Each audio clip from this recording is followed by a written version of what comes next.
I gave a gift to the girl I like, but it was snatched by a jealous bully and thrown onto the ice. I endured the humiliation and walked toward the lake's center. Suddenly, the ice under my feet cracked.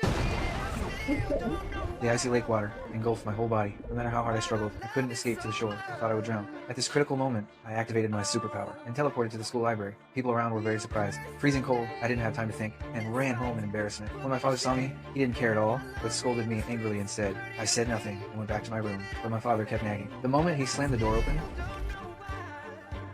I teleported back to the library again. At this moment, I finally realized I seemed to have awakened some kind of superpower. So the next day, I started practicing my special ability. At first, I couldn't master it well,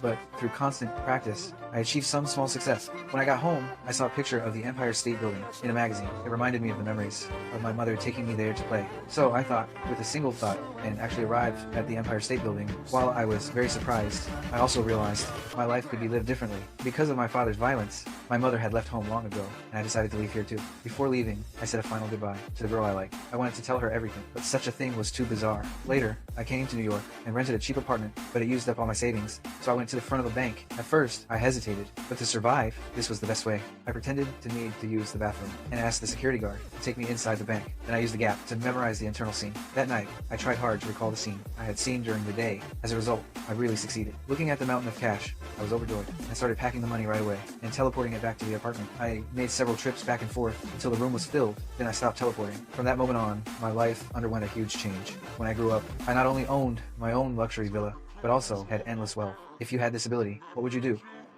Most of Squid Game sets were actually built instead of relying on CGI, making everything feel more real. For the red light green light scene, they used 400 real extras instead of digital effects. Even the giant creepy doll was a real functioning prop, which made it more unsettling for the actors on set.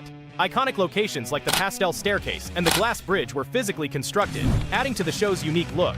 This practical approach helped the actors give more natural performances and made the show feel even more immersive.